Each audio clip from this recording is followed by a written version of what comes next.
시청자 여러분 안녕하십니까? 뉴스나우 시작합니다. 수도권과 강원 북부를 중심으로 오늘 밤에 많은 비가 쏟아집니다. 태풍 바비가 남긴 열대 수증기 영향인데요. 폭우와 함께 강풍도 비상입니다. 취재기자 연결해서 기상 상황 알아보겠습니다. 고한석 기자, 비가 대략 몇 시쯤 내릴까요? 네, 현재 제주도와 호남권에는 약한 비가 내리고 있습니다. 비는 낮부터 본격적으로 시작해서 밤 8시부터 자정까지 중부지방에 집중적으로 내리겠습니다. 수도권은 30에서 100mm, 경기 북부에 최고 120mm 이상, 강원 북부에도 100mm 이상 호우가 예고돼 있습니다. 강원 내륙, 충청권과 전북은 30에서 80mm, 영남권은 5에서 40mm 내립니다. 시간당 강수를 보면 경기 북부와 강원 북부가 최고 50mm, 서울, 경기 남부, 인천, 충청권, 호남권에 최고 30mm 내리겠습니다. 이번 비는 태풍 바비의 영향입니다. 태풍은 중국에서 소멸했지만 여전히 고온다습한 열대 수증기가 남아 있습니다. 현재는 서해상에 머물며 우리나라에 영향을 주고 있습니다. 강한 비구름의 중심이 북한으로 통과하기 때문에 가장 주의가 필요한 것은 남북 접경 지역입니다. 특히 취약 시간대인 밤 사이에 매우 강하고 많은 비가 올 것으로 보여 산사태, 제방 붕괴, 시설물 침수 등에 유의해야 합니다. 또 북한 지역에도 많은 비가 내리면서 임진강, 한탄강, 북한강 등 접경 지역 하천의 수위가 높아지고 유속이 빨라지게 됩니다. 안전사고에 유의해야겠습니다. 네, 비가 오는 데다 지금 강풍도 걱정이죠. 네, 태풍이 남긴 열대 저압부와 북태평양 고기압 사이에서 바람이 강해지면서 전국 곳곳이 강풍 비상입니다. 서해안과 수도권, 강원 내륙, 동해안까지 초속 20m 이상 강풍특보 수준의 돌풍이 우려됩니다. 인천, 서해 5도와 경기 남부, 충남에는 강풍주의보가 발령됐습니다. 서울과 경기 전역, 부산, 강원 등지에는 강풍 예비특보가 내려졌습니다. 비와 바람이 불지만 온도는 크게 떨어지지 않습니다. 전국 대부분 지역에 폭염특보가 발효된 가운데 오늘 전국 최고 체감 온도가 33도 안팎을 나타내겠습니다. 지금까지 과학기상부에서 YTN 고한석입니다. 비와 강풍 예보로 선박 운항에도 차질이 생기고 있습니다. 취재기자 연결해서 상황 알아보겠습니다. 임혜진 기자, 지금 몇 개의 항로가 막힌 건가요?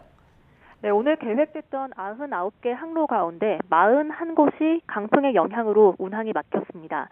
정비를 받는 선박을 제외한 여객선 49척이 강풍에 발이 묶였습니다. 특히 인천항의 경우 15개 항로 중 2개 항로를 제외한 13곳이 통제되고 있는데요. 연평도와 백령도를 오가는 선박 운항이 모두 제한되고 있습니다. 오늘 밤 집중호우가 예상되는 중부지방의 보령항은 6개 항로가 전면 통제됐습니다. 아무래도 선박 운항에는 바람이 큰 변수인데 서해안 중심으로 강풍주의보가 내려져 있죠? 네, 중국에 상륙했다 소멸한 태풍 바비가 남기고 간 열대 저압부와 북태평양 고기압 사이 바람이 강해지고 있기 때문인데요. 현재 백령도와 대청도 등 서해 5도에는 사흘째 강풍주의보가 발효된 상태고 오후에는 강한 비도 예보돼 있습니다. 서해안과 남해안 일대에는 풍랑주의보가 발효됐습니다.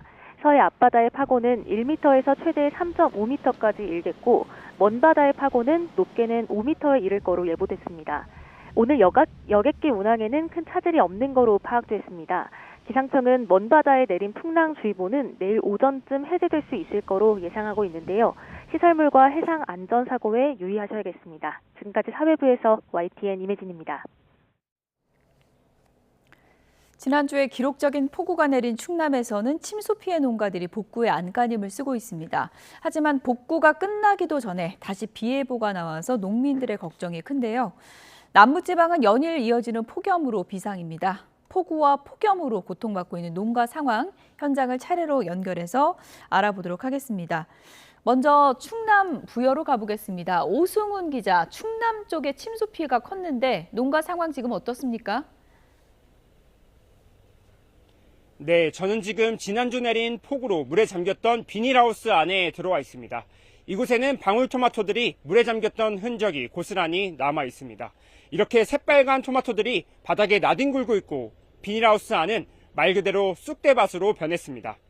지난주 충남 부여에는 150mm가 넘는 많은 비가 내렸는데 막 방울토마토 수확을 앞두고 있던 시기여서 농가 피해가 더 컸습니다. 당시 순식간에 쏟아져 내린 많은 비에 이곳에 있는 비닐하우스 10동 6,600제곱미터 규모가 물에 잠겼습니다. 닷새가 지났지만 농가 주인은 일손이 부족해 제대로 된 복구 작업도 하지 못한 상태입니다. 지자체의 손길이 아직 닿지 않다 보니 외국인 노동자까지 고용해 자체적으로 복구해야 하는 상황이라며 막막한 심경을 전하기도 했습니다. 이에 충남부여군은 현재 침수 피해를 본 농가마다 현장 조사를 하며 피해 규모를 산정하고 있다고 설명했습니다. 피해액 등이 산정되는 대로 자원봉사 인력 등을 동원해 복구 지원에 힘쓸 예정이라고 덧붙였습니다. 하지만 더 큰 걱정은 충남 부여에 오늘 오후부터 내일 오전까지 비가 내린다는 소식입니다. 최고 80mm의 비가 예보됐는데 복구가 아직 마무리되지 않은 상태에서 또 다른 피해가 있지는 않을지 걱정하고 있습니다. 또 이번 주 토요일부터 다음 주 월요일까지 4일간 추가 비 예보가 있어 농민들은 하루빨리 도움의 손길이 닿기를 기다리고 있습니다. 네, 더 큰 피해가 없어야 할 텐데 걱정입니다. 이번엔 남쪽으로 가보겠습니다. 경남은 폭염이 계속되고 있는데요. 이명준 기자, 지금 옥수수 농가에 나가 있는데 농민들 작업이 쉽지가 않겠군요. 네, 제가 나와 있는 곳은 축구장 2개 면적에 해당하는 13,000제곱미터 규모의 옥수수 밭입니다. 요즘은 제철을 맞은 옥수수를 수확하느라 농가가 한창 바쁜데요. 오늘은 아침에 비가 살짝 내려 무더위가 조금 주춤하지만 평소 농부들은 기온이 높은 낮 시간대를 피해 작업을 하고 있습니다. 동이 트기도 전인 새벽 5시에 일을 일찌감치 시작하는 건데요. 해가 뜨면 얼굴이 따가울 정도라고 합니다. 수확도 기계가 아닌 사람의 손으로 일일이 해야 하는 만큼 더위 속 육체적인 피로도가 더욱 가중되는 상황입니다. 요즘처럼 무더위가 기승을 부리면 농촌에선 낮 시간대 작업을 피하는 게 좋습니다. 바람이 잘 통하는 시원한 옷을 입고 작업하고 물을 자주 마시고 그늘이나 시원한 곳에서 자주 쉬는 게 필요합니다. 함께 일하는 사람이 온열질환 증세를 보이는지 살피는 일도 중요합니다. 올해 처음 도입된 폭염 중대경보가 발령되면 농작업을 즉시 중단하고 시원한 곳에서 더위를 피하는 게 건강을 지키는 길입니다. 네, 폭우와 폭염 때문에 농가의 힘든 여름나기가 이어지고 있는 것 같습니다. 오승훈 기자, 이명준 기자 고생했습니다.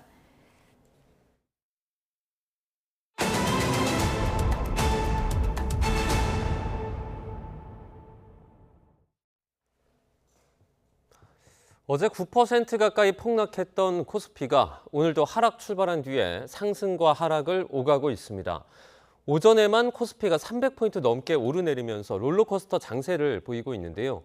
취재기자 연결해서 자세하게 알아보도록 하겠습니다. 윤태인 기자, 오늘 코스피가 등락을 오가고 있죠? 네, 오늘 코스피는 0.56% 내린 6,769로 장을 열었습니다. 장 초반 지수를 보면 6,614로 내려앉았다가 다시 6,979까지 오르는 등 장중 고가와 저가의 차이는 300포인트가 넘는 모습입니다. 앞서 반도체 대형주들이 상승 전환하면서 코스피도 장 초반 낙폭을 만회하는 모습을 보였는데요. 현재 지수는 상승폭을 반납하고 하락 전환한 상태입니다.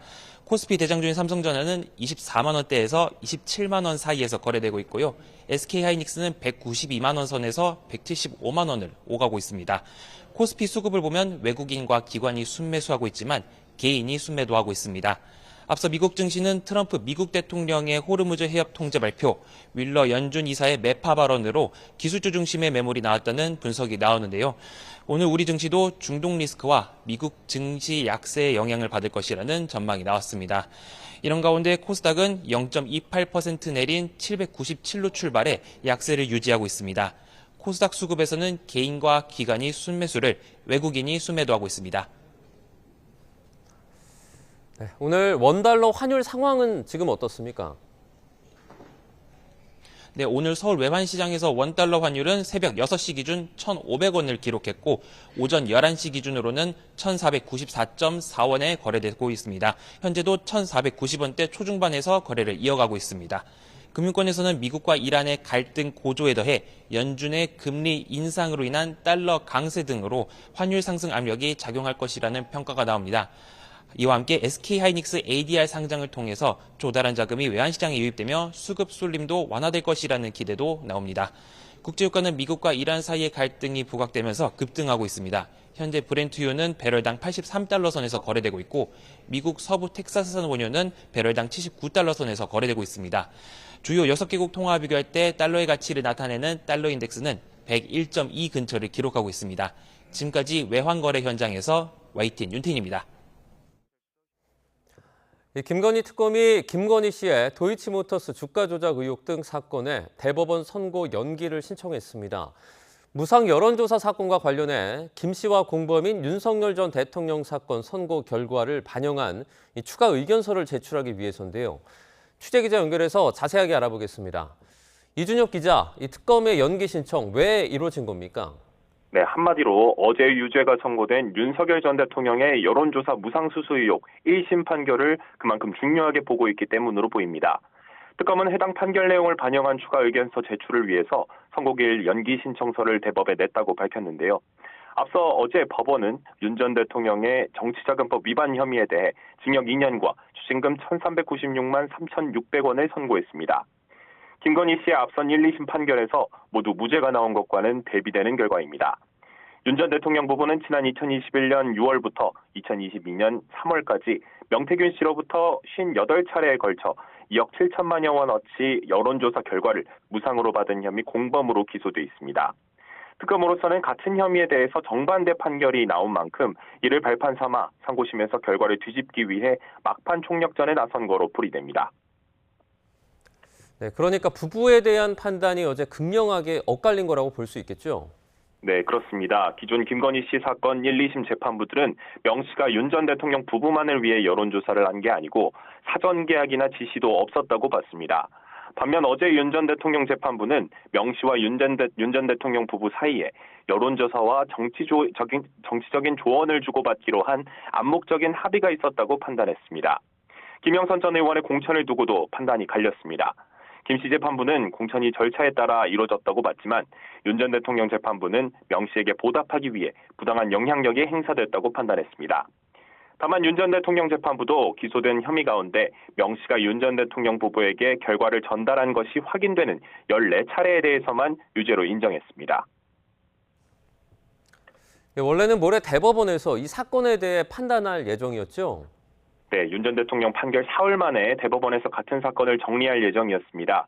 모레인 오는 16일 오전 10시 15분에 김건희 씨의 도이치모터스 주가 조작, 통일교 청탁 의혹과 함께 여론조사 무상수수 혐의에 대해서도 결론이 나올 예정이었습니다.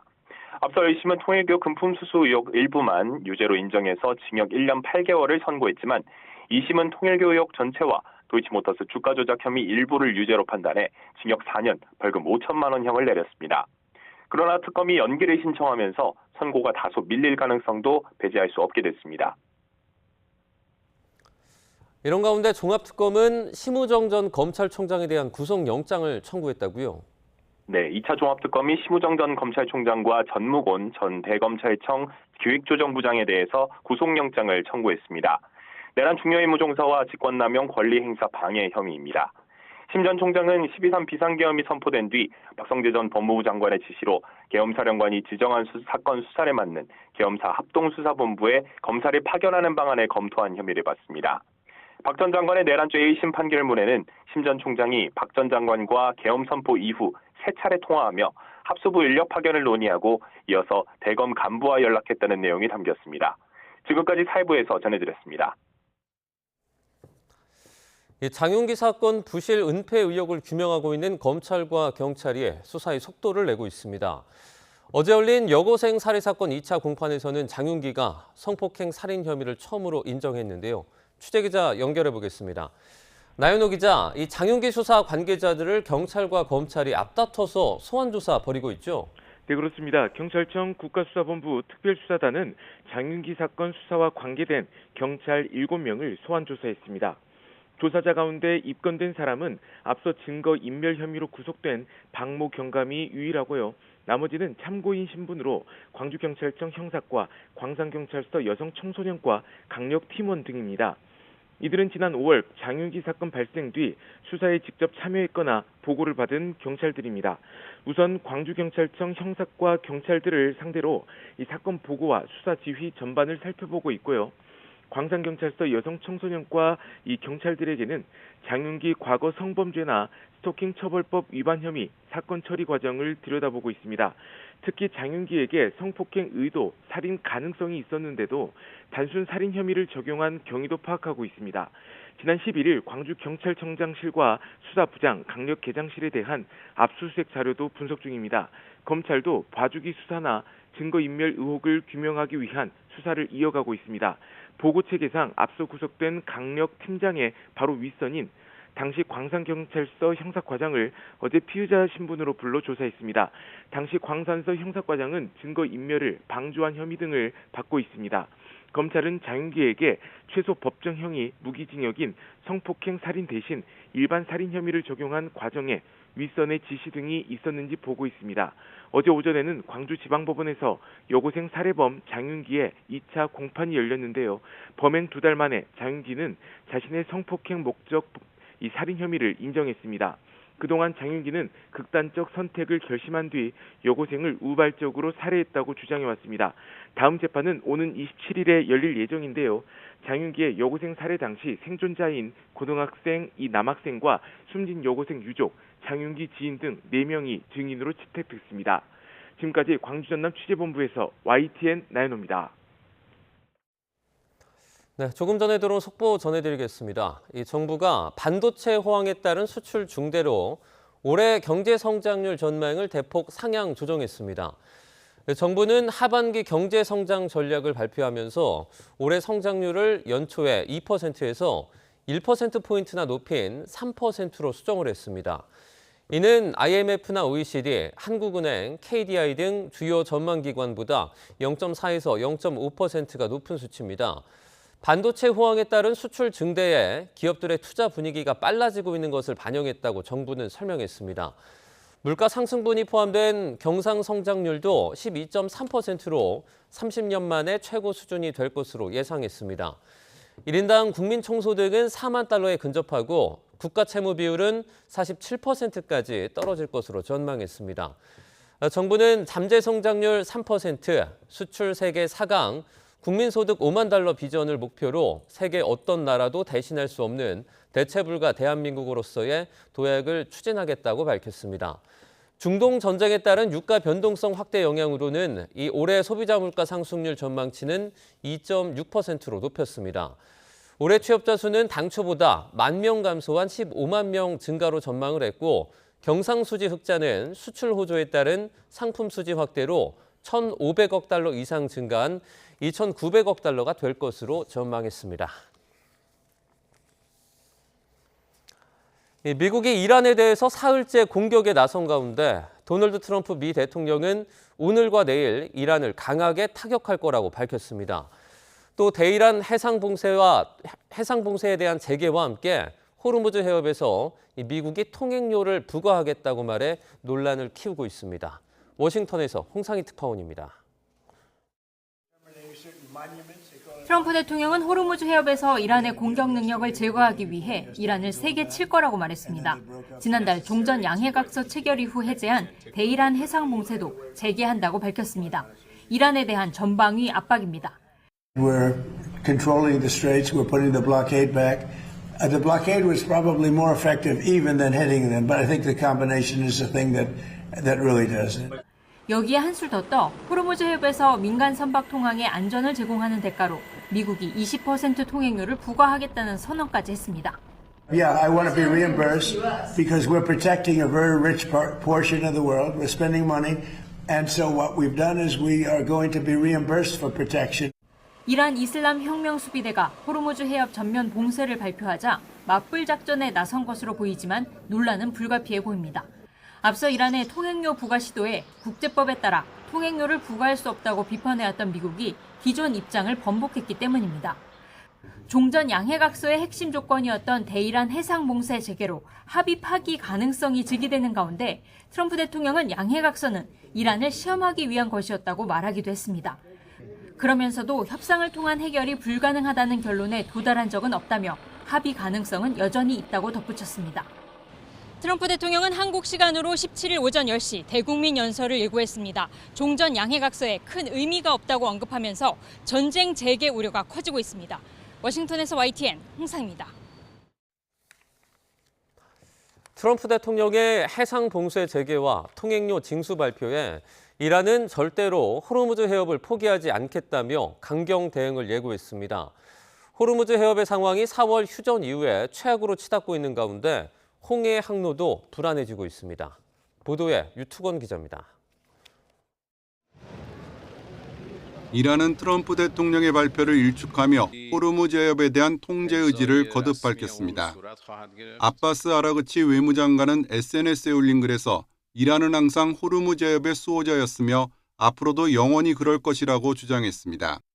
그러면서 트럼프 대통령이 공언한 통행료 20%는 과도하고 이란은 공정하게 징수하겠다고 꼬집었습니다.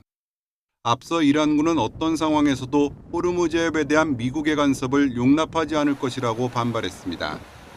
특히 미국과 협력하는 주변국도 전쟁의 불길을 피할 수 없다고 경고했습니다. گردیده و در صورت گسترش جنگ در منطقه شعله‌های آتش جنگ دامن تمام کشورهای منطقه را فرا خواهد گرفت. 주변국 공습을 주도하고 있는 혁명수비대는 미사일 발사 영상까지 공개했습니다.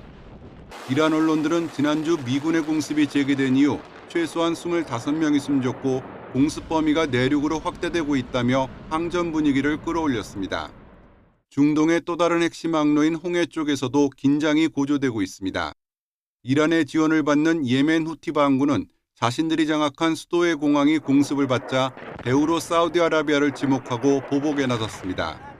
이번 공습은 후티 반군 지도부가 탑승한 이란 항공기의 착륙을 저지하려는 목적이었던 것으로 알려졌습니다.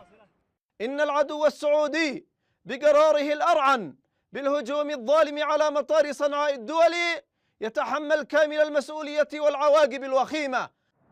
이에 따라 4년 가까이 유지됐던 양측의 휴전이 붕괴될 위기에 처했습니다.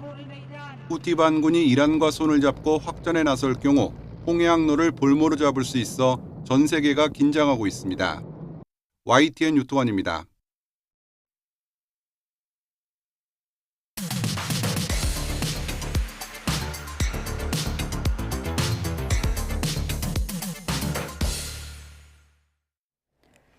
네, 각이 살아있는 정치평론 시사정각 시작하겠습니다. 오늘 나오신 분들은 양 진영을 대표하는 두 분의 지호입니다. 김지호 전 민주당 대변인 그리고 신지호 전 의원 나오셨습니다. 어서 오세요. 네, 반갑습니다. 네, 5파전으로 확정된 민주당 오늘 게임의 룰을 확정했습니다. 논란이 됐던 선호투표제를 그냥 도입하기로 이렇게 결정이 됐는데 파장이 클 것 같습니다. 관련 얘기부터 들어보겠습니다. 당헌 단계에 위반되지 않는다는 결정을 해서 올려오고 개선되지 않는 측면에 대해서 저는 도저히 용납할 수가 없고 오늘 표결에도 참석할 수가 없습니다. 그래서 저는 이 상태에서는 더 이상 최고위원직을 수행하기 어렵다고 봐서 오늘부로 최고위원직을 내려놓겠습니다. 그리고 우리 당과 그리고 우리 당원들을 지키기 위해서 무슨 일인지 할 생각입니다. 당규에는요. 선호투표를 되면 중간에 계속 발표를 못하게 돼 있습니다. 당규에 당대표 선거는 결선투표를 한다 또 당규에도 돼 있어요. 그래서 결선투표를 하는 것이 맞다. 그렇지만 마치 그렇게 하면 제가 유불리를 따져서 하는 것 같다는 생각이 들 수도 있잖아요. 난 그거 관계없다. 내가 불리하더라도 선호투표 그냥 결정되면 받겠다 이런 입장입니다. 그런데 당원 당규를 해결하고 해라. 만약에 이런 상태에서 전당대회를 치르게 되면 나중에 전당대회 원인무효 수송에 들어가면 인용될 가능성이 큽니다. 네, 일단은 선호투표제를 하기론 했는데 보신 것처럼 친청계 반발이 상당한 상황입니다. 정청래 전 대표는 원인무효 소송까지 거론을 했습니다. 친청계가 지금 뭐 어떤 입장인 것 같으세요? 아무래도 이번 최고위에서 선호투표제는 통과가 됐고 청년 최고위원제는 부결이 됐기 때문에 이런 어떤 선거의 룰 관련 분쟁이 생기면 당으로서는 공신력이 좀 흔들리는 그런 측면이 있기 때문에 적정히 타협을 한 것 같습니다. 선호투표제 관련해서 정청래 후보 측은 아무래도 본인이 불리하다고 생각하고 그런데 이것이 통과됐을 뿐이 없다면 이것이 굉장히 부당하게 힘에 의해서 통과되었고 이로 인해서 정청래 후보 측이 손해를 보고 있다. 이런 것들을 코어 당원들에게 어필하려고 예. 이성윤 최고위원이 사퇴하는 등 굉장히 강하게 반발하고 또 소송 제기까지 소송도 제기할 수 있다는 그런 문제를 제기했는데요. 예. 이번 선호투표제가 바로 직전 당대표인 정청래 전 대표가 선출될 때도 선호투표제를 도입했었고 그때 치러졌던 경기도당위원장 선거제도 실제로 선호투표를 했습니다. 다만 지난번 당대표 선거 때는 2명 나왔죠. 2명만 나왔기 때문에 선호투표제가 실제로 실시되지 않았는데 만약 정청래 대표 말대로 저것이 예. 문제라면 예. 정청래 대표의 대표직 자체가 무효가 돼야 되는 거 아니겠습니까? 그때 선호투표제가 적용이 된 겁니까? 선호투표제를 다 당무위에서 의결을 했습니다. 그래서 지금 이제 이렇게 문제 제기를 하면 예. 대부분 전준위를 통해서 최고에 올라와서 당무위에서 당규를 고칩니다. 예. 문제가 없게 그렇게 되면 아무 문제가 없는데 저렇게까지 어떤 룰에 대해서 문제 제기하는 것 자체는 저희 당의 어떤 선거 당내 경선의 공신력을 훼손할 수도 있어서 좀 그 부분도 참조하셨으면 좋겠습니다. 네, 그러니까 뭐 선호투표제가 결선을 안 가고 2위, 3위 후보를 같이 이제 표기를 하는 그런 방식인데 지금 상황은 당무의 의결은 됐는데 당원 당규는 안 고쳐졌기 때문에 친청계에서는 이거 말이 안 된다라고 하고 있는 거잖아요. 어떻게 보십니까? 원래요, 예. 이 룰의 전쟁이 그 쩐의 전쟁보다 훨씬 더 격렬합니다. 예. 왜냐하면 그 쩐의 전쟁은 뭐 7대3으로 나눠갔자 이런 타협이 돼요. 네. 근데 룰의 전쟁은 그 룰로 인해서 승패예요. 그렇죠. All or nothing입니다. 돌이킬 수가 없는 거죠. 그렇죠. 예, 나누는 것도 안 됩니다. 예.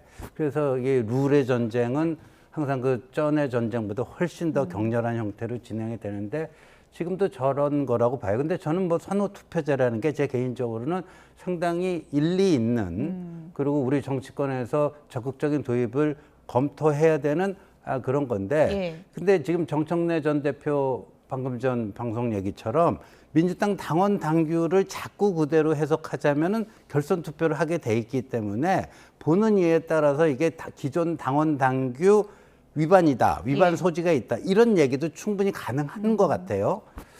그렇다면은 지금 사실 그 송영길, 김민석이 이제 친명으로 분류되고 예. 이제 정청래는 그 반대편에 있는 이런 건데 친명계가 좀 전혀 여유가 없는 것 같아요. 그러니까 나중에라도 이 시비거리를 왜 만드는지 지금이라도 당원당규 개정 작업을 요즘에는요 오프라인으로 다 안 모여도 온라인상으로 의결하고 그러면 돼요. 예. 그냥 그래서 이렇게 좀 하자가 있을 것 같은 거는 좀 치유하고 깔끔하게 그렇게 가면 되는데 네. 저렇게까지 꼭 밀어붙이면은 뒤탈이 날 가능성이 있어 보여요. 그래서 예, 지금 이성윤 최고위원 당원을 위해서 모든 걸 하겠다고 했거든요. 사퇴라는 초강수를 뒀는데 그러면 친청계도 지금 경선 과정에서 가만히 있지는 않겠다 이거 선포한 것 같거든요. 일단은 정청래 전 대표가 예.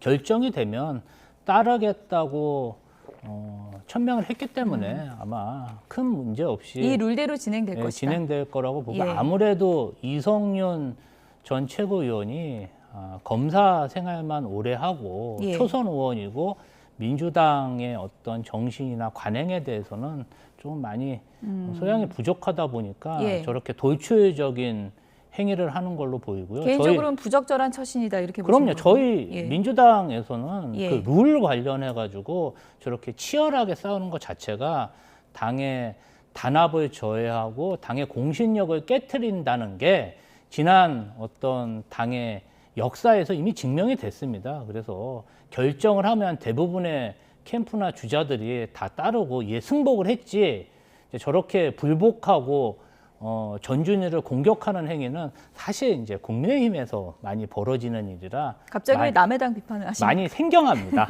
예. 알겠습니다. 어쨌든 친청계가 정청래 전 대표가 이렇게 룰에 민감할 수밖에 없는 이유는 아무래도 이제 이 구도 자체가 2대1, 3대1 뭐 이런 구도이기 때문일 텐데요. 정청래 전 대표 어제 출마를 선언했죠. 어떤 전략을 들고 나왔는지 관련 영상을 보겠습니다.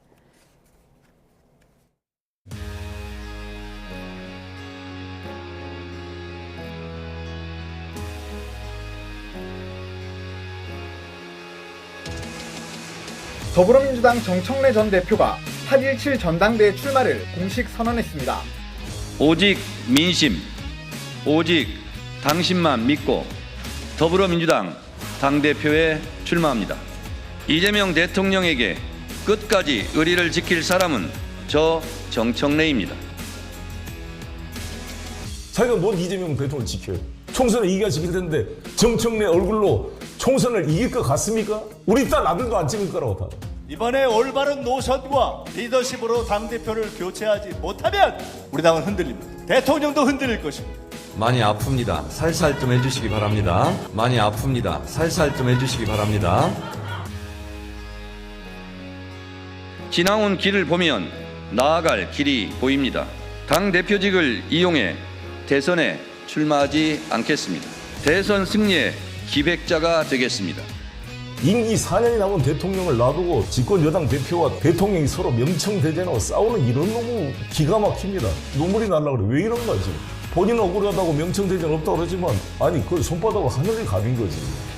당대표직을 이용해서 대선에 출마할 생각이 없다라고 말씀을 하셨거든요. 그건 제가 말씀드린 대로 그대로 이해해 주시면 되겠습니다. 그럼 기회가 와도 하지 않으시겠다는 말씀으로 해석도 될까요? 제가 말씀드린 대로 잘 생각해서 알아주시기 바랍니다. 2대1, 3대1로 싸우는 것은 불공정하지만 정당방위는 하겠습니다.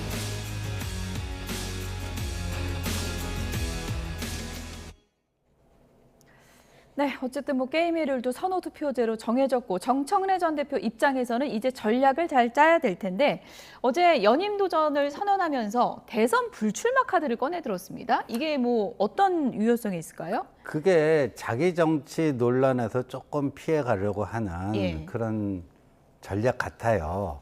그러니까 지금 이 민주당의 그 지금 당권 경쟁이 굉장히 치열하지 않습니까? 근데 뚜렷한 노선 경쟁은 안 보여요. 예를 들면은 최근에 핫 이슈가 되고 있는 공소 취소 문제, 대통령 공소 취소 문제에 대해서 화끈하게 한번 의견을 제시하고 얘기를 하던가. 지금 보안 수사권 문제에 대해서 그러니까 공소 취소 문제는 사실상 정청래 전 대표가 문제 제기할 만한데 피해 버리잖아요.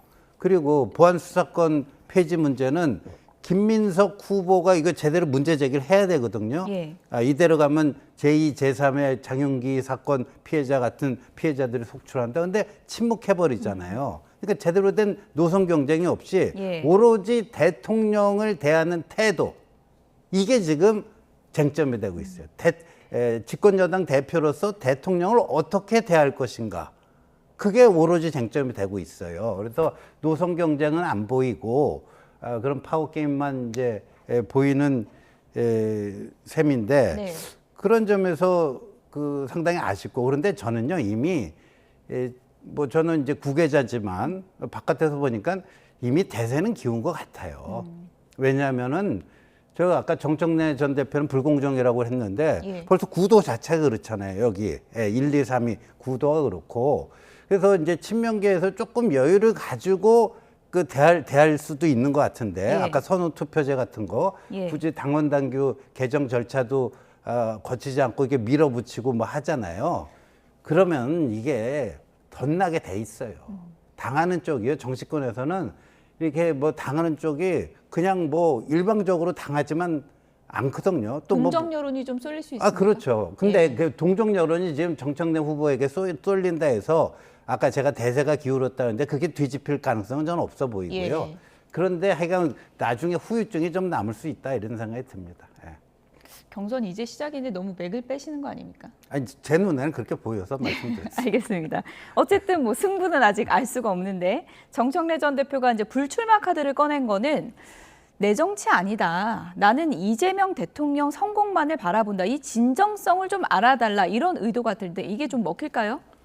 그렇죠. 이제 워낙 예. 정청래 전 대표에 대한 자기 정치론 공격이 거의 뭐 폭격 수준으로 이렇게 당권 주자들이 이야기하다 보니까 본인은 이제 자기 정치를 안 한다는 그런 방법의 예. 하나로 이용하지 않겠다 이렇게 이야기했지만 또 확실하게 다음 대선에 불출마하겠다 이런 얘기도 아니기 때문에 조금 이 주장 뭔가 불출마하겠다가 아니에요? 아니 이제 확실하게 예. 다음 대선에 불출마하겠다 그 얘기는 아니잖아요. 내가 다음 대선에 나의 그러니까 당대표가 되면 안 예. 나가겠다. 아니 이제 이용을 하지 않겠다는 얘기잖아요. 예. 또 이제 대선 시기는 28년에 또 저희 당대표 임기가 끝납니다. 대선은 30년이고 그러면 예. 그때는 또 그럼 한 번 더 당대표 한다는 이야기는 아니잖아요. 그래서 좀 답변이 불명확하다 보니까 기자들이 계속 명확하게 질문을 했는데 예. 답변을 안 하셨기 때문에 조금 모호한 상황이다 예. 이렇게 보고요.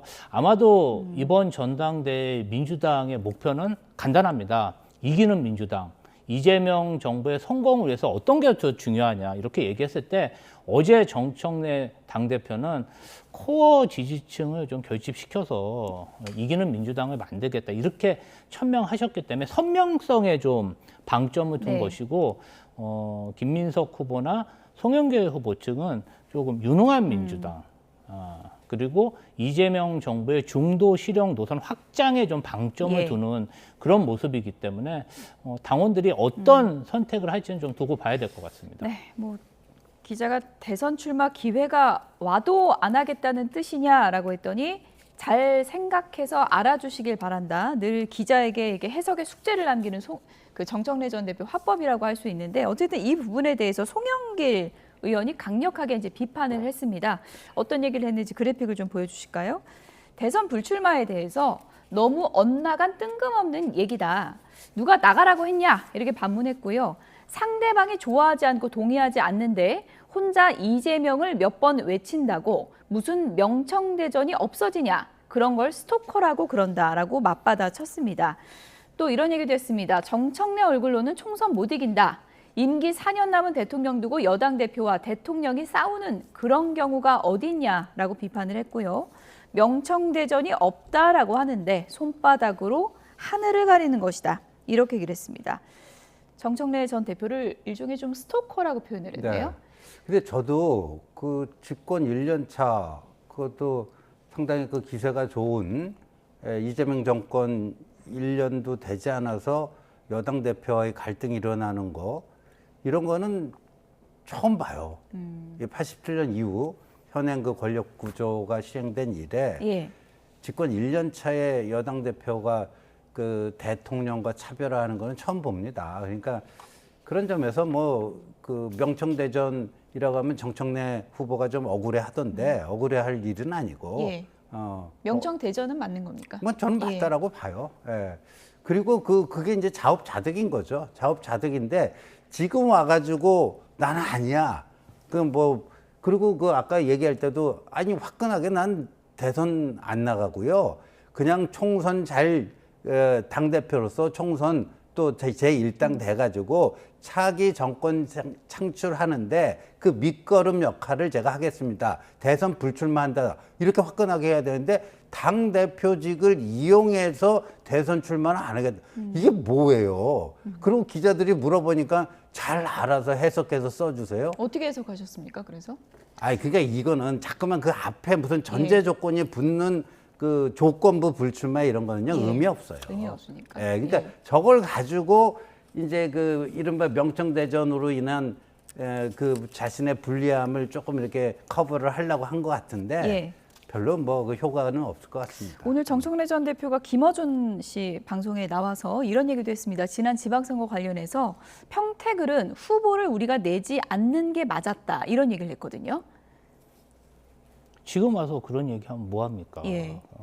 전략공천은 당 지도부에서 열 몇 군데인가 모두 뭐 경선도 아니고 당 지도부에서 다 의사결정해서 했고 이런 속내 얘기한 건 근데 좀 처음인 것 같아서. 예. 아니 그러니까 이제 그 당 지도부는 그 당시 공천을 했고 행사를 예. 했고 그리고 그 결과에 대해서 책임을 져야지 이제 와서 아 그때 내가 좀 잘못 생각한 것 같다 이렇게 이야기하시면은 사실 그 어떤 당 지도부의 결정을 믿고 다른 당원들이나 저도 이제 그 당시에 엄청 우리 당 후보를 열심히 선거운동 했는데 예. 그것 자체가 경선도 아니고 당 지도부에서 그런 이야기 하셔서 저희는 그냥 따랐는데 그걸로 이제 많은 또 조국 혁신당과 또 어떤 진보 유튜버들 간의 갈등이 양상이 됐거든요. 근데 이제 와서 공천이 좀 잘못된 것 같다 이렇게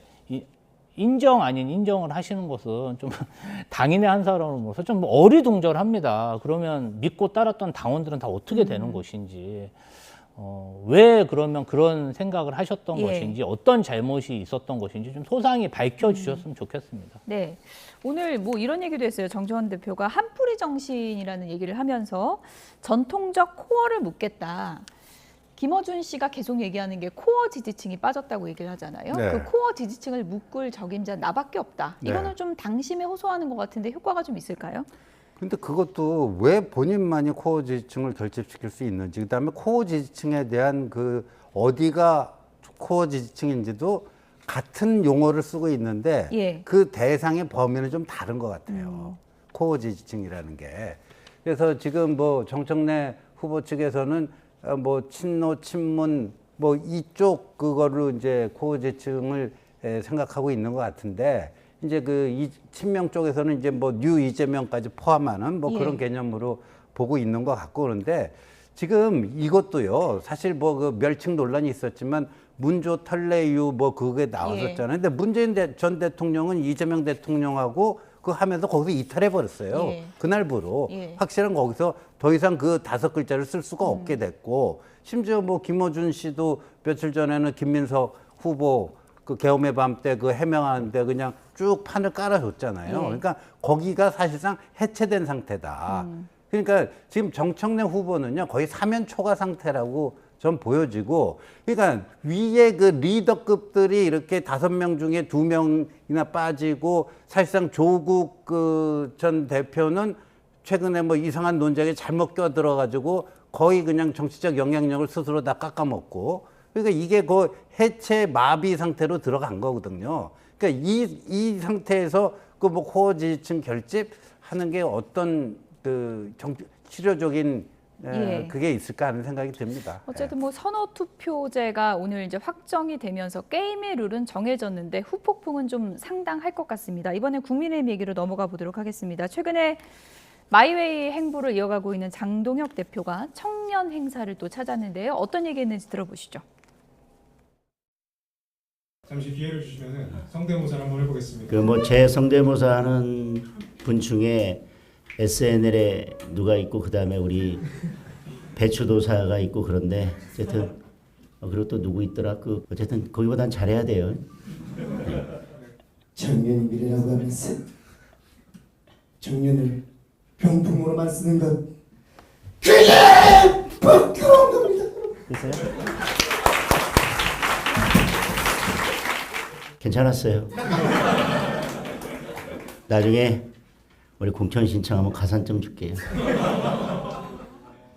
결국 국민의힘이 무엇을 위해서 싸워야 되냐, 그리고 어떤 혁신 방안을 가지고 있느냐, 제가 지금 우리 지도부에 있는 분들과 최근에 고민하는 주제입니다. 그리고 우리 당을 어떻게 혁신하고 어떻게 바꿔갈 것인지, 그리고 무엇을 놓고 싸울지에 대해서 고민하고 있고, 머지않은 시간에 제가 고민한 것들을 국민들께 발표하는 시간이 있을 거라고 생각합니다. 네, 당내 사퇴 압박이 거세지고 있는 장동혁 대표, 요즘에 뭐 장애 무대로 많이 나가고 있고 또 청년 행사도 찾은 모습을 보여드렸는데요.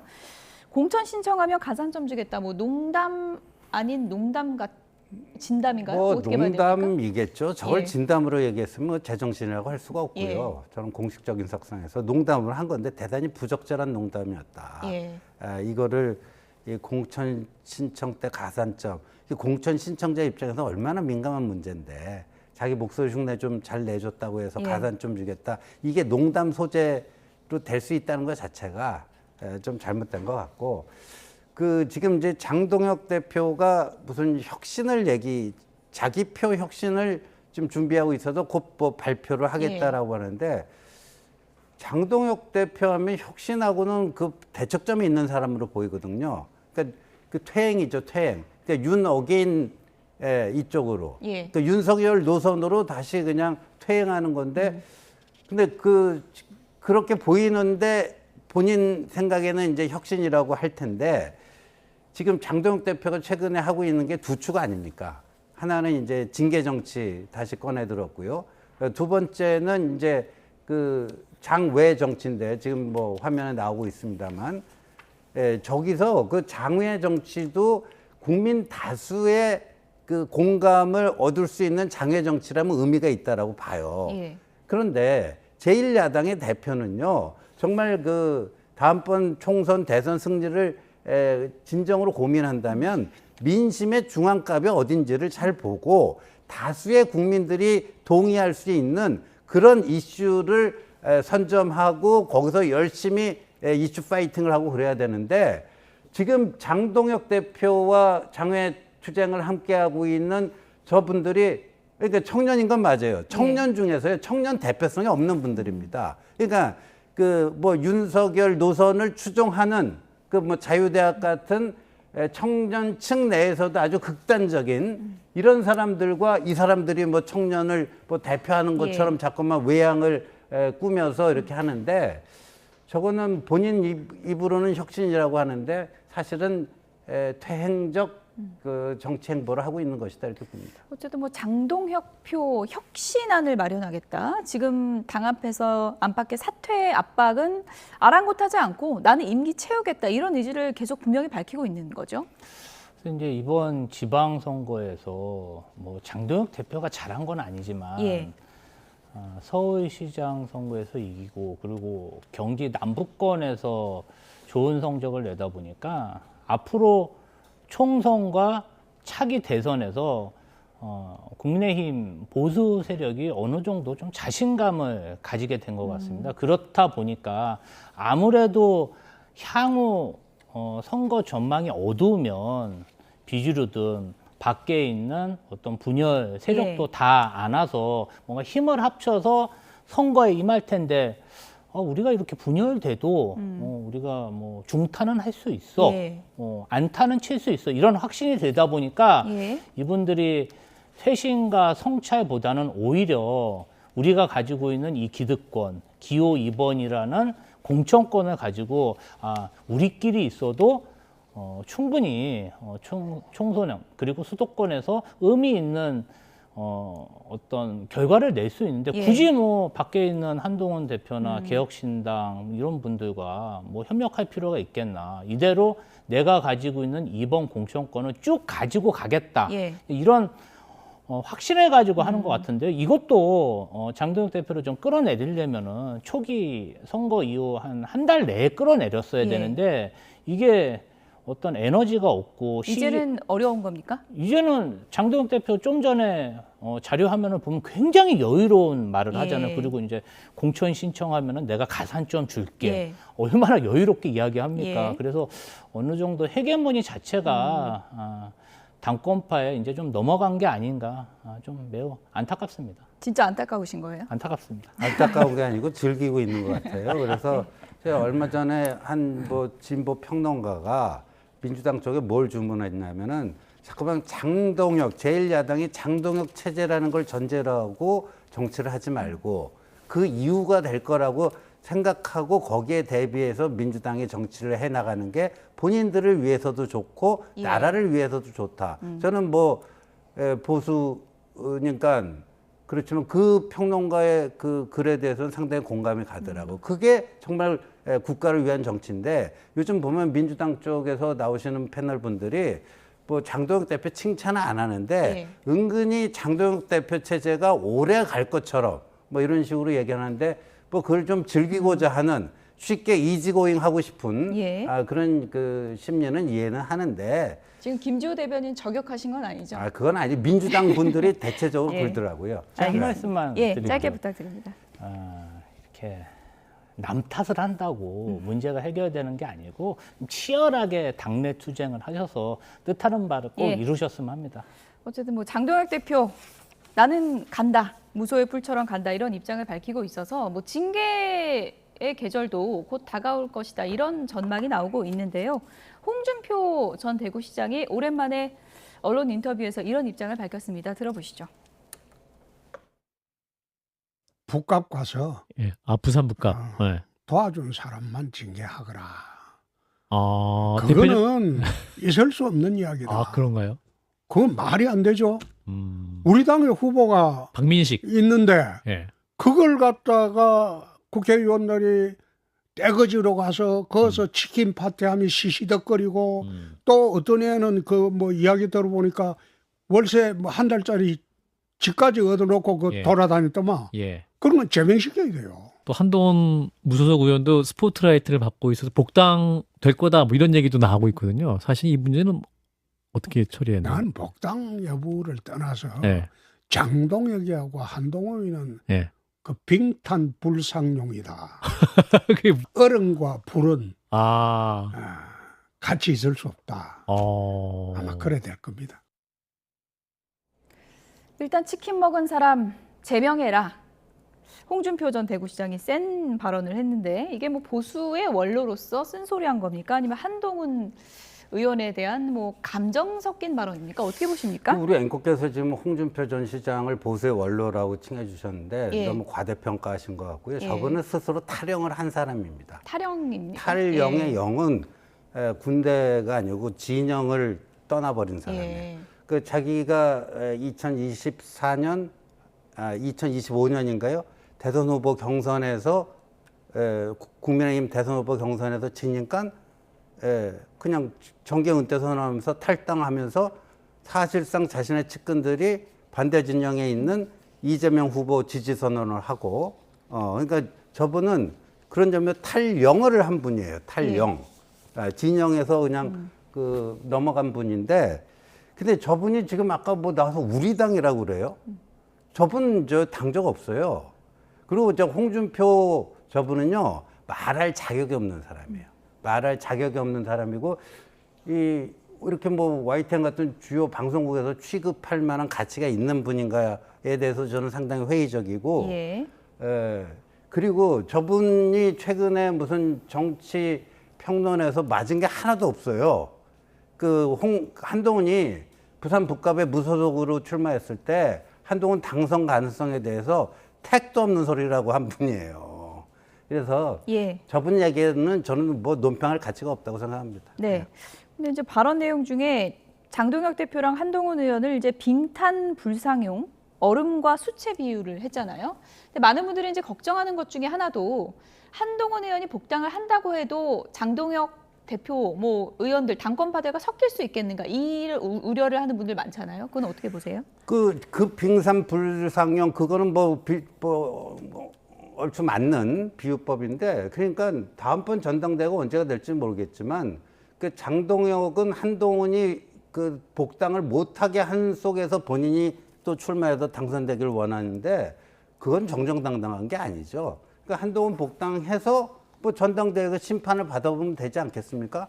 뭐 한동훈도 출마하고 장동혁도 출마하고 거기서 그러면 국민들과 당원들이 판단을 해주겠죠. 어쨌든 섞일 수는 없다. 섞일 수는 없다. 이제 한 당 내에서 공존 못할 바는 없습니다. 네.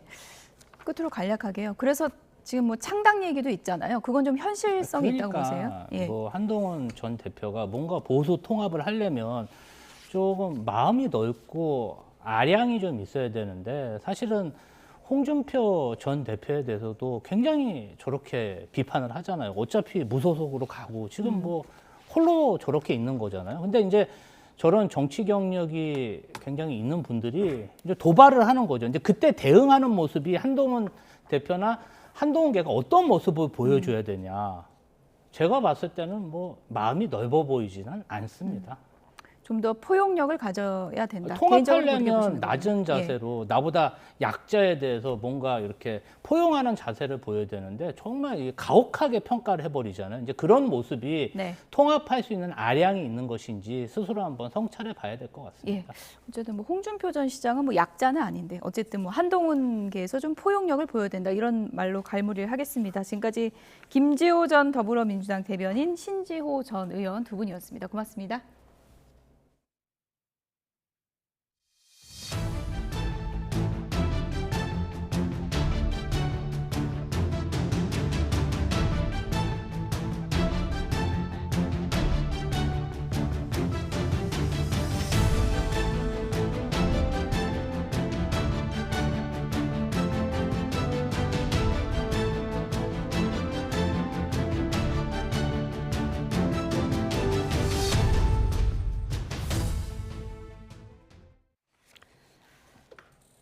네, 홍명보 전 축구 국가대표팀 감독 선임 과정을 수사하고 있는 경찰이 이 의혹이 불거졌을 당시 대한축구협회 관계자를 참고인 신분으로 불러서 조사하고 있습니다. 2년째 이어지고 있는 축구협회에 대한 수사에 다시 속도가 붙을지 관심이 쏠리고 있습니다. 취재기자 연결해서 내용 들어보겠습니다. 조경원 기자, 오늘 경찰이 부른 인물이 누구죠? 네, 서울경찰청 금융범죄수사대는 오늘 오전 9시부터 홍명보 감독 선임 논란 당시 대한축구협회 전력강화위원 가운데 한 명을 참고인으로 불러 조사하고 있습니다. 지난 2024년 홍명보 전 국가대표팀 감독 선임 당시 전력강화위원회에서는 정혜성 전 위원장을 포함해 위원 11명이 활동했습니다. 경찰은 또 오전 10시부터는 정몽규 전 대한축구협회장과 홍 전 감독 등을 업무방해와 업무상 배임 혐의 등으로 고발한 시민단체 대표에 대한 고발인 조사도 진행하고 있습니다. 현재까지 축구협회 관련 고발 사건 9건을 접수한 경찰은 지난 1일 사건을 모두 서울경찰청 금융범죄수사대로 넘겨 수사를 이어가고 있습니다. 경찰이 주로 어떤 내용을 중점적으로 볼까요? 네, 경찰은 홍명보 전 감독 선임 과정에서 축구협회 규정과 절차가 제대로 지켜졌는지를 집중적으로 확인할 것으로 보입니다. 전력강화위원회는 국가대표팀 감독 후보를 검토한 뒤 이사회에 추천하는 기구입니다.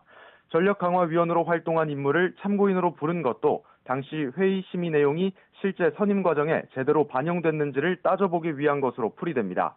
경찰은 앞서 지난 9일 박주호 당시 전력강화위원을 참고인으로 불러 한 차례 조사했는데 박 전 위원은 홍 전 감독이 선임되는 과정을 제대로 알지 못했다는 취지로 진술한 것으로 전해졌습니다. 어느 정도 진술과 증거가 확보되면 이사회 관계자뿐만 아니라 정몽규 전 회장과 홍 전 감독 등을 직접 불러 조사할 방침인데 2년간 이어진 수사에 속도가 붙을 것으로 보입니다. 지금까지 사회부에서 YTN 조경원입니다. 오늘 출근길 경기 성남시에 있는 정자역 인근에서 승용차가 버스를 들이받고 인도로 돌진하는 사고가 있었습니다. 이 사고로 보행자 한 명이 심정지 상태로 이송됐지만 결국 숨졌고요. 승용차 운전자 등 2명이 다쳤습니다. 취재기자 연결해서 사고 알아보겠습니다. 배민혁 기자, 지금 현장 상황은 어떤 건가요? 네, 먼저 사고 당시 모습 보면서 설명드리겠습니다. 흰색 승용차가 인도 위에 올라선 모습인데요. 이 차량 뒷부분 창문이 통째로 깨져 있는 등 곳곳이 심하게 파손됐습니다. 부서진 차량 부품이 여기저기 나뒹굴고 있고 나무도 부러졌고요. 승용차가 들이받았던 버스 우측 뒷부분도 많이 찌그러진 모습입니다. 이 사고가 수습된 이후에도 현장에는 당시 충격이 고스란히 남아 있습니다. 차량이 들이받은 자전거 보관소가 심하게 일그러져 있고 빨간 통제선이 주변으로 설치된 모습입니다. 네, 인명피해까지 나서 안타까운데요. 사고가 어쩌다가 난 거죠? 네, 경기 성남시 분당구에 있는 정자역 인근에서 사고 신고가 접수된 건 오늘 새벽 6시 50분쯤입니다. 도로를 달리던 승용차가 버스 우측 뒷부분을 들이받고 인도로 돌진한 겁니다. 이 사고로 보행자 30대 남성 한 명이 차에 치여 심정지 상태로 병원에 옮겨졌지만 끝내 숨졌습니다.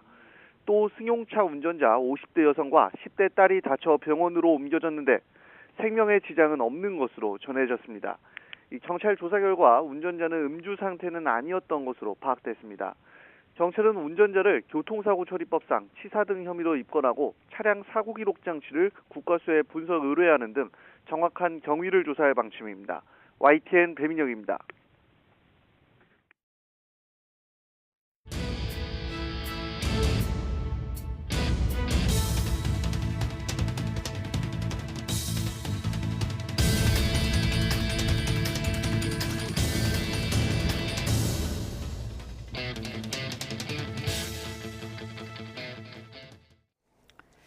네, 극한 더위가 기승을 부리더니 이번에는 또 호우와 돌풍이 비상입니다.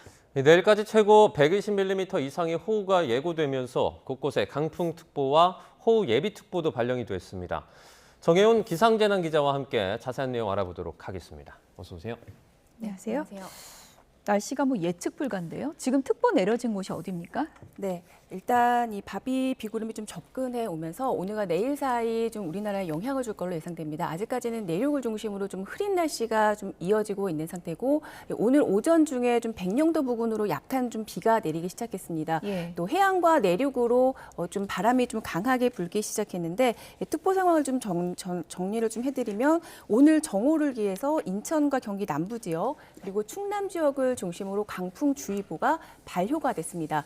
그리고 경기 북부 지역과 강원 북부 그리고 인천 지역으로도 지금 호우 예비 특보가 내려져 있습니다. 이 지역에는 오늘 저녁 무렵부터 정식으로 호우주의보가 내려지기 시작할 것으로 예상이 되고 그밖에 지금 보시면 내륙을 중심으로도 지금 대부분 서울 경기 전 지역인데요. 강풍 예비 특보가 내려져 있고요. 그리고 해안가에는 지금 보시면 대부분 지역에 강풍특보, 그러니까 예비특보가 내려져 있습니다. 해상을 중심으로는 지금 서해상에는 대부분 풍랑주의보, 그리고 동해상을 중심으로는 예비특보가 내려져 있습니다.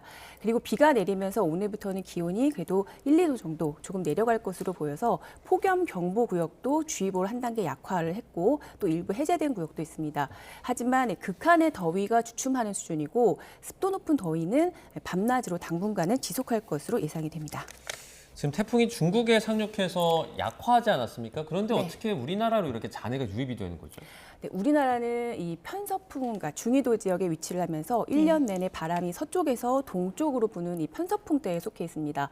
또 이 태풍은 내륙에 상륙을 하게 되면 이 지면가의 마찰로 인해서 열에너지가 차단이 돼서 세력이 급격히 약해지거나 열대 저하부 그리고 지금처럼 이 온대 저기압으로 약화를 하면서 그 성질이 변질이 되거든요.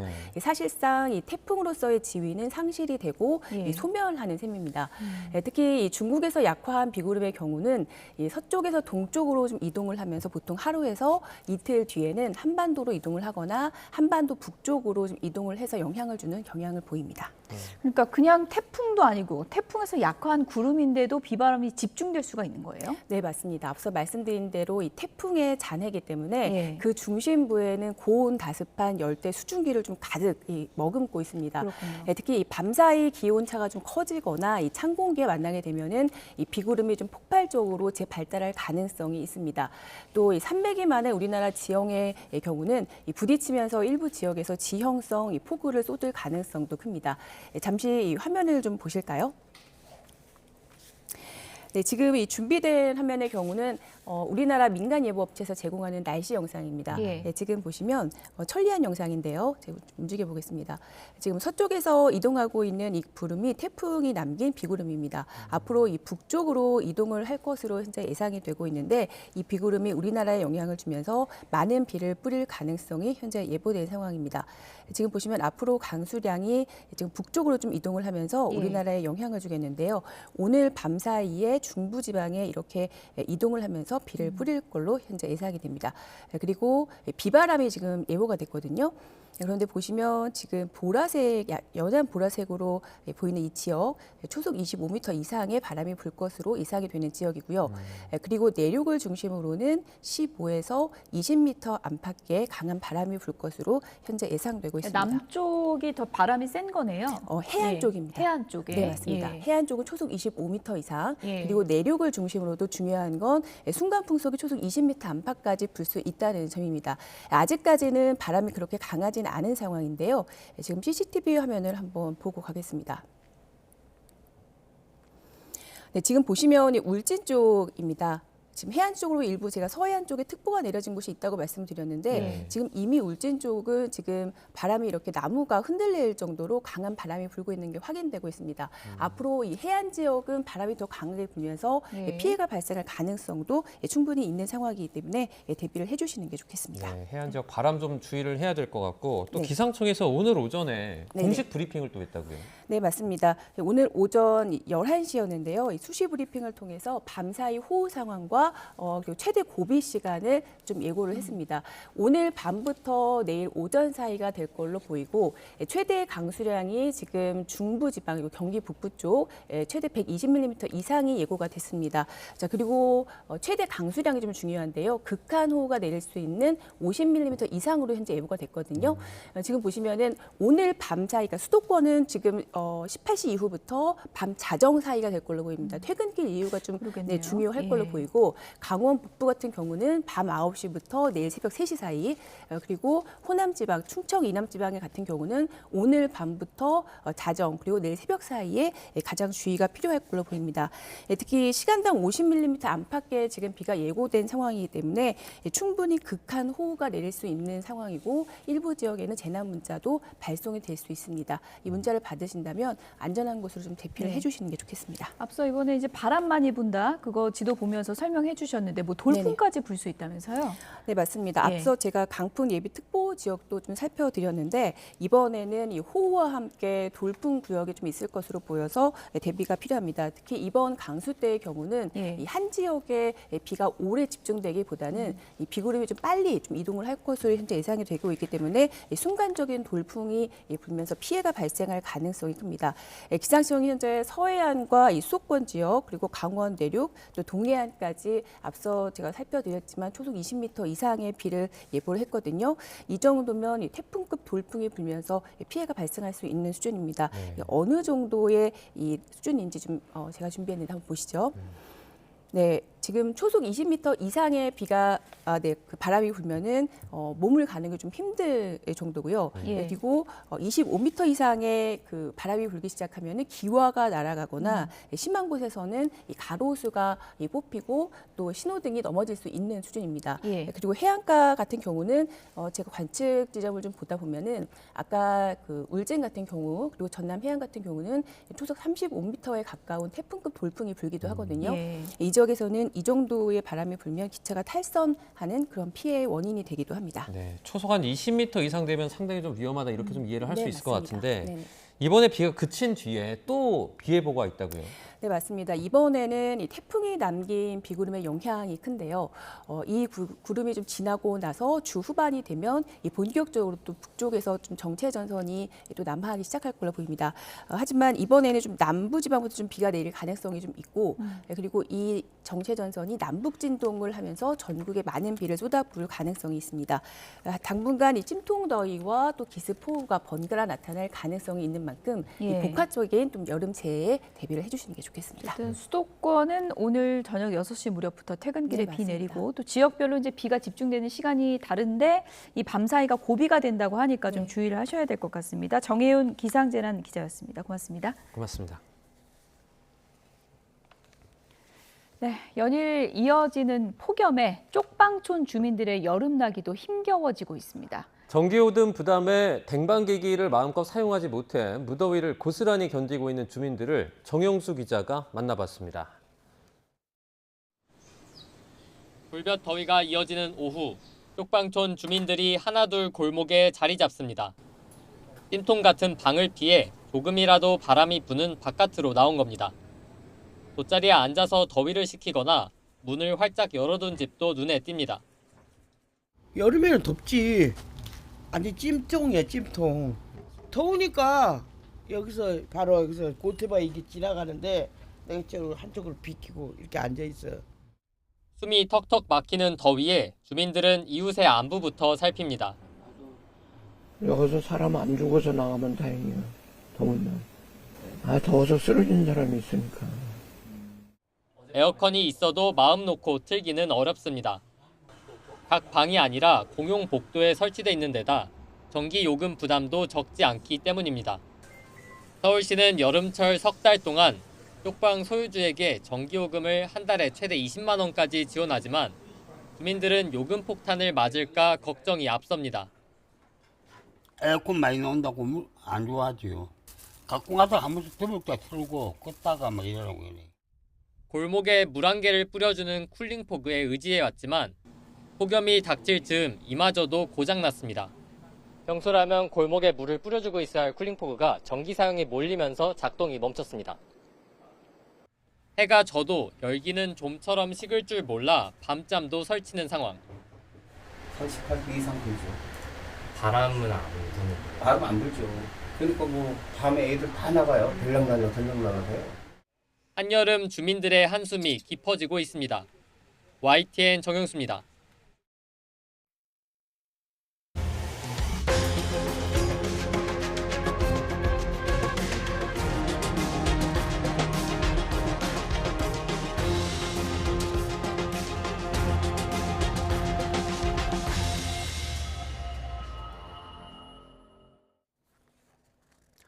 미국과 이란이 종전에 잠정 합의한 지 한 달 만에 다시 정면 충돌하고 있습니다. 트럼프 대통령은 오늘도 내일도 세게 때리겠다. MOU는 시험이었다라면서 이란을 향해 강하게 경고했습니다. 미군이 사흘째 공습을 이어가고 이란도 반격에 나서며 이 호르무즈 해협은 연일 화염에 휩싸이고 있는데요. 가까스로 열렸던 바닷길도 다시 막힐 위기에 놓였습니다. 트럼프 대통령은 우리 시간으로는 내일 새벽 5시부터 미군의 호르무즈 봉쇄 조치를 재개한다라고 밝혔습니다. 봉쇄도 모자라서 화물 가치의 무려 20%에 달하는 일방적인 통행료까지 선언을 했습니다. 이란을 향해서는 불법이라고 하더니 정작 미국이 통행료를 받겠다고 나서면서 내로남불이다라는 비판과 함께 국제법적인 논란도 커지고 있습니다. 심지어 통행세가 정당하다고 강변하는 이란의 아라그치 외무장관도 안전통항 서비스료로는 20%가 너무 지나치다며 이란은 공정하게 걷겠다라고 맞받기도 했습니다. 트럼프 대통령 이런 상황에서 우리 시간으로 17일 오전에 대국민 연설을 예고했는데요. 강경 기조 속에 전쟁 전면 재개를 선언하는 건 아닌지 우려가 나오고 있습니다. 실제로 트럼프 대통령이 지난주 미 의회에서 이란에 대한 군사행동 재개를 공식적으로 통보했다라는 보도도 나왔는데요. 하지만 정작 연설에서는 이란과는 관련이 이 국내 정치용 발언을 쏟아낼 거라는 전망도 나오고 있습니다. 왜 그런지 전문가의 분석 들어보시죠. 현재 상황에서는 다시 전쟁이 확전되거나 이러기는 쉽지 않은 상황이다. 이렇게 볼 수 있습니다. 저는 이란에 대한 어떤 조치라든가 호르무즈 해협에 대한 통제권이라든가 이런 부분에 대한 또 우리가 기대했던 또 관심을 갖는 이슈보다는 다른 자기가 얘기하고 싶은 다른 이슈들, 뭐 미국 내 국내 문제라든가 이런 이슈를 들고 나올 가능성이 더 크다고 봅니다. 자, 100일이 넘게 이어진 전쟁의 포성이 멈추며 안정되나 싶던 국제유가 미국과 이란의 교전이 격화하며 오늘 새벽 10% 가까이 급등하기도 했었는데요. 트럼프 대통령이 어떤 발언을 내놓던 국제유가와 세계 경제는 크게 출렁일 수밖에 없습니다. 이번에 또 어떤 말로 세계를 흔들어 놓을지 트럼프의 입에 이목이 집중되고 있습니다. 미국의 이란 공습이 재개가 된 건 종전 합의 이후에도 이란의 크고 작은 도발이 이어졌기 때문이죠. 압도적인 군사력을 가진 미국을 상대로 이란이 이토록 벼랑 끝 도발을 이어가는 배경은 뭘까요? 권영희 기자가 취재했습니다. 이란이 도발을 멈추지 않는 가장 큰 원동력은 내부의 급격한 권력 이동입니다. 알리 하메네이 전 최고 지도자 장례식을 계기로 강경파가 급속도로 세력을 결집했습니다. 장례식장에서 미국과의 협상에 나섰던 온건파 외무장관에게 군중의 야유와 비난이 쏟아진 것은 이들의 입지가 완전히 좁아졌음을 보여줍니다. 강경파는 자신들의 권력 유지가 미국과의 타협이 아닌 긴장 고조에 있다고 보고 군사 도발을 통해 내부 주도권을 완전히 틀어쥐고 있습니다. 당장 외무장관이 평화 협상을 논의한 당일에도 혁명수비대는 보란듯이 상선을 타격했습니다. عهد می‌بندیم که انتقام خون پاک شما و همه شهیدان این دو جنگ را از قاتلین جنایتکار و بی‌آبرو بگیریم. 극단적인 가성비 기반의 비대칭 전력이 대담함을 더합니다. 수천만 원에 불과한 이란의 자폭 드론은 수십억 원짜리 미사일을 쏟아부어야 하는 미군에게 심각한 소모전을 강요합니다. 수십 년간 지하 깊숙이 구축한 요새화된 미사일 기지도 미국의 공습을 무력화하는 무기입니다. The Iranians have weaponized geography, and they have found a weapon that is much safer and more effective than the development of a nuclear weapon. 여기에 11월 중간 선거를 앞둔 트럼프 행정부가 중동에서의 전면전을 절대 원치 않는다는 정치적 약점까지 정확히 간파했습니다. 미국은 대대적인 공습과 호르무즈 역공세 등 소강경 카드를 다시 꺼내 들었습니다. 그러나 이란은 이를 전면전보단 자신들을 협상 테이블로 끌어당기려는 압박 전략으로 보고 있습니다. 미군은 해역 전체를 완벽히 통제해야 하는 불리한 방어 게임에 갇혀 있고 주변 걸프 국가들마저 이란과 공존하는 현실론을 택하고 있습니다. 그 사이 이란은 중동에 새로운 패권을 쥐겠다는 팍스 이라니카의 야망을 향해 위험한 벼랑 끝 질주를 이어가고 있습니다. YTN 권영입니다. 네, 민주당이 전당대회를 앞두고 당대표 경선에서 선호 투표제를 도입하는 당규 개정안을 의결했습니다. 국회에서는 검찰 보안 수사권 폐지를 놓고 논쟁이 계속되고 있습니다. 국회 취재기자 연결해 보겠습니다. 박정현 기자. 네, 국회입니다. 네, 민주당 게임의 룰을 놓고 논쟁이 길었는데 결국 선호 투표제를 확정이 된 거죠? 네, 선호투표제는 후보별로 순위를 매기고 과반 득표자가 없을 땐 최하위 득표자표를 순위별로 재배분하는 방식인데요. 첫 투표에서 과반 득표자가 없어도 당일 당선자가 결정됩니다. 그간 당원당규 위반이란 친청계 반대로 최고위가 파행을 거듭하며 논의가 공전해 왔는데 후보 등록이 불과 이틀 앞으로 다가오면서 오늘 아침 다시 열린 최고위 회의에서 의결을 강행한 겁니다. 표결이 아닌 구두 동의를 구하는 방식으로 최고위원들 의견 수렴 이 이뤄졌는데요. 이 과정에서 친청계 이성윤 최고위원은 당원당규에 위반되는 절차에 참여할 수 없다며 최고위 도중 회의장을 박차고 나와 최고위원직을 사임했습니다. 친청계로 분류되는 나머지 최고위원 3명은 회의 뒤 기자들과 만나 파국만큼은 막아야 한다는 심정으로 결단했다고 입장을 전했습니다. 다만 선출직 최고위원 5명 가운데 1명을 청년 최고위원 몫으로 분리해 선출하는 안은 부결됐습니다. 이러한 결과를 두고 정청래 전 대표는 당의 결정을 존중하겠다면서도 당원들께서 자신을 지켜달라고 SNS로 짧은 입장을 냈고요. 김민석 전 총리는 청년 정치의 길을 넓히는 청년 최고위원 도입이 특정 후보 반대로 무산됐다며 대의보다 작은 이익을 앞세운 자기 정치라고 비판했습니다. 네, 보안 수사권을 놓고도 민주당 내에서 의견이 엇갈리는 것 같은데요. 오늘 의원총회를 연다고요? 네, 오후 2시 열립니다. 최근 이른바 장윤기 사건 은폐 의혹을 계기로 민주당 내부에서도 보안 수사권 전면 폐지에 대한 신중론이 빠르게 확산하고 있습니다. 민주당 일부 법사위원들조차 앞서 공개적으로 우려를 표명한 상태인 만큼 의총에선 난상 토론이 예상되는데요. 다만 전당대회를 앞두고 당심 경쟁이 한창인 데다가 대다수는 여전히 전면 폐지 입장이 확고해 실제 궤도 수정이 가능할진 미지수입니다. 국민의힘은 부산 돌려차기 사건 피해자와 함께 보안 수사권 필요성에 대한 국회 토론회를 열었습니다. 장동혁 대표는 토론회에서 지금 필요한 건 검찰 개혁이 아니라 경찰 개혁이라면서 민주당이 보안 수사권 폐지를 추진하는 건 단지 전당대회 국면 속 강성당원들을 위한 선물에 지나지 않는다고 깎아내렸습니다. 검사의 보안 수사권을 유지하는 형사소송법 개정안도 준비 중인데요. 이 법안은 오는 10월 문을 여는 중수청 공소청 개청 시점을 1년 늦추는 내용과 함께 검찰의 공소 취소 권한을 삭제하는 조항도 포함됩니다. 네, 또 국회에서는 투표용지 부족 사태 국정조사 특위 청문회가 열리고 있죠? 네, 그렇습니다. 국조특위 출범 뒤 첫 청문회인데요. 10시 개의한 청문회엔 위철한 중앙선관위원장 직무대행과 노태학정 중앙선관위원장을 비롯해 선관위 관계자 등 90여 명 증인이 출석했습니다. 본격적인 청문회 시작 전 올림픽공원 핸드볼 경기장에 있는 투표용지 247만 장에 대한 재검표 안건도 여야 위원들 사이 논의됐는데요. 민주당은 즉시 재검표 입장을 펴는 반면 국민의힘은 수사 대상인 중앙선관위 주도로 재검표가 이뤄지면 신뢰성을 보장하기 어렵다며 반대했습니다. 청문회 초반부엔 투표용지 부족 사태 경위부터 부정선거 음모론, 선관위 각종 비의 의혹 등 두루 질의가 이어지고 있습니다. 지금까지 국회에서 전해드렸습니다. 정부가 반도체 호황에 힘입은 수출 증대로 올해 경제 성장률을 3%로 수정 전망했습니다. 당초보다 1%포인트 대폭 올린 겁니다. 소비자 물가는 2.6%, 취업자는 15만 명이 증가할 것으로 예측했습니다. 보도에 오인석 기자입니다. 정부가 하반기 경제 성장 전략을 발표하면서 올해 성장률 전망을 대폭 상향 조정했습니다.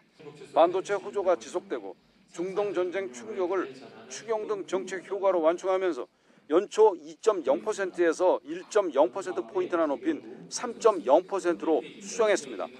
이는 IMF와 OECD, 한국은행, KDI 등 주요 전망 기관보다 0.4에서 0.5% 높은 수치입니다. 반도체 호황에 따른 수출 증대, 기업들이 투자 분위기가 빨라지고 있는 것을 반영했다고 정부는 설명했습니다. 물가 상승분이 포함된 경상 성장률도 12.3%로 30년 만에 최고 수준이 될 것으로 예상했습니다. 1인당 국민 총소득은 4만 달러에 근접하고 국가 채무 비율은 47%까지 떨어질 것으로 전망했습니다. 잠재 성장률 3%, 수출 세계 4강, 국민소득 5만 불이라는 비전을 목표로 세계 어떤 나라도 대신할 수 없는 대체불가 대한민국으로의 도약을 추진하겠습니다. 정부는 잠재 성장률을 높이기 위해 센서와 액추에이터, 휴먼노이드용 2차 전지를 초혁신경제 선도 프로젝트로 신규 지정했습니다. 중동 전쟁 등 대외 요인에 흔들리지 않는 K 공급망 구축을 위해 전략적 중요성이 높은 품목의 국내 생산을 지원하는 국내 생산 세액 공제 제도 등을 도입합니다. 정부는 중동 전쟁에 따른 유가 변동성 확대 영향으로 올해 소비자 물가 상승률 전망치를 2.6%로 높였습니다. 농축수산물 공급가 인하 등 장바구니 체감 물가 완화로 고물가, 고환율, 고금리 리스크에 대응한다는 방침입니다. 올해 취업자 수는 당초보다 1만 명 감소한 15만 명 증가로 전망했고 경상수지 흑자는 수출 호조에 따른 상품 수지 확대로 1,500억 달러 이상 증가한 2,900억 달러가 될 것으로 전망했습니다. YTN 오인석입니다. 네, 요즘 오르락 내리락하는 주식창 보기 싫어서 아예 앱을 지워버렸다 이런 분들이 많은 것 같습니다. 이 주식으로 인한 희노애락이 인터넷 밈으로 번지면서 투자자들의 감정을 대신 표현하고 있습니다. 김승환 기자입니다.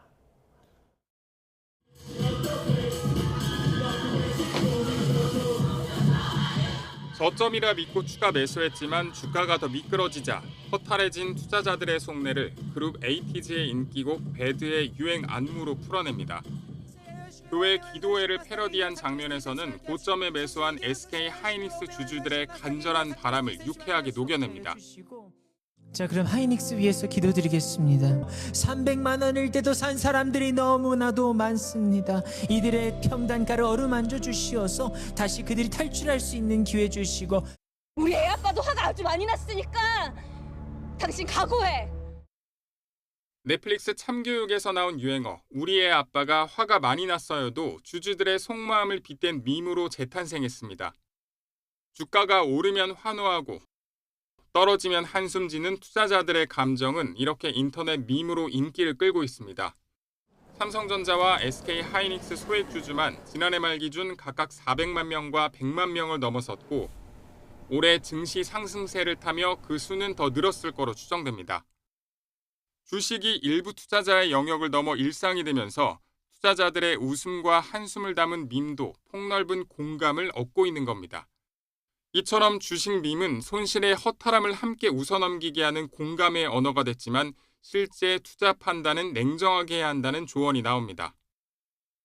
내국인 투자자들만 손실을 떠안을 가능성도 배제할 수는 없어서 지금 뭐 무턱대고 물타기라든지 추격 매수라든지 이런 것들은 자제할 필요성이 있습니다.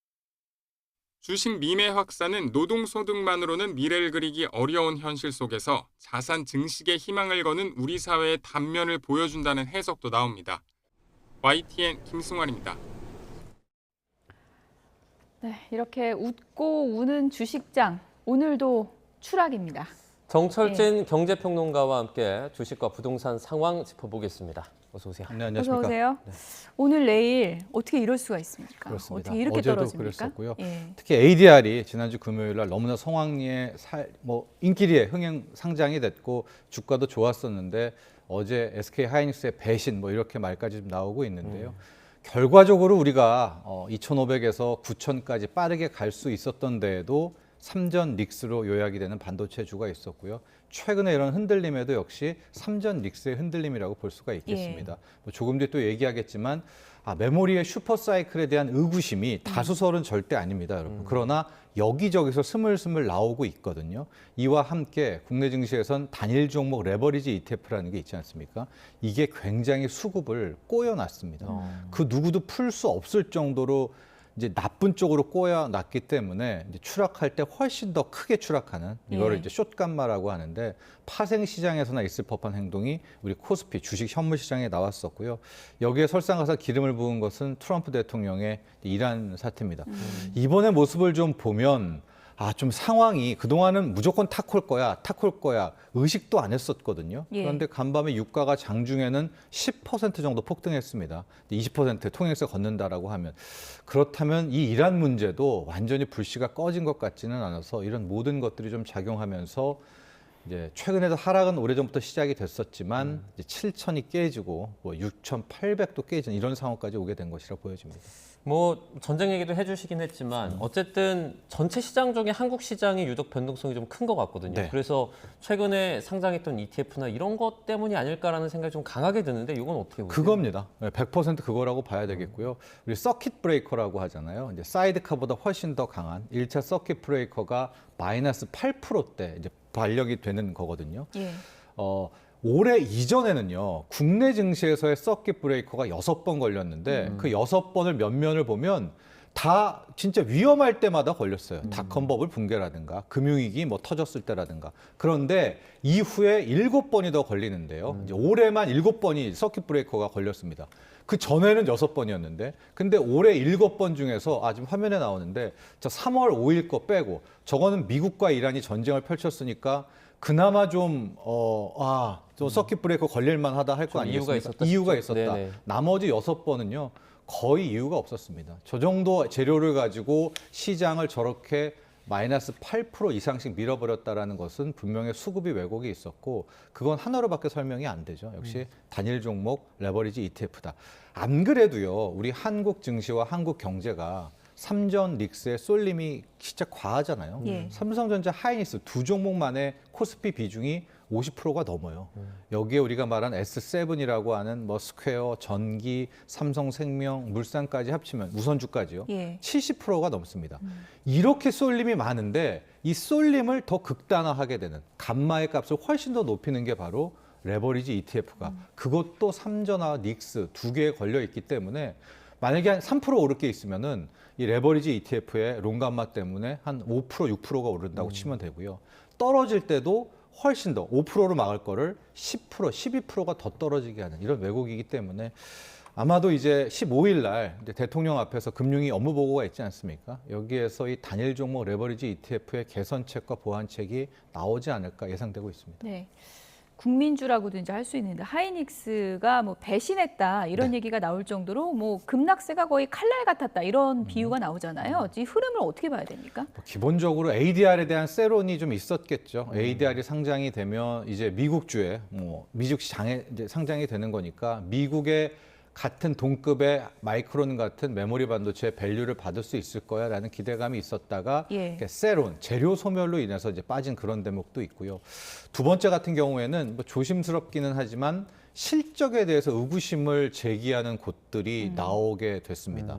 뭐 한국투자증권도 있었고요. 미래에셋증권도 있었고 그러니까 이들도 보고서를 읽어보면 펀더멘털 전체가 훼손된 것은 아니고 메모리에 대한 뭐 수급 부족, 슈퍼사이클은 이어지기는 하지만 우리가 당초 생각한 것만큼의 그렇게 엄청난 게 아닐 수 있다라는 의구심을 이제 제기를 하는 겁니다. 가령 HBM에 대한 부분이라든가 특히 HBM4가 가게 되면 마진율이 상당히 떨어져요. 왜냐하면 HBM4는 아주 쉽게 말하면 좀 어려운 기술이기 때문에 수율이 떨어지거든요. 그렇게 되면은 뭐 마진이 좀 떨어질 수밖에 없겠죠. 그럼 HBM에 대한 의구심도 좀 함께 나오고 있고 또 하나 가장 큰 의구심이 이때까지 우리가 메모리가 이렇게 잘 나갈 수 있었던 것 그리고 조금 더 나아가서 엔비디아의 GPU와 함께 AI 칩이 잘 나갈 수 있었던 것에 대해서는 우리가 말하는 일명 하이퍼스케일러, 빅테크라고 하죠.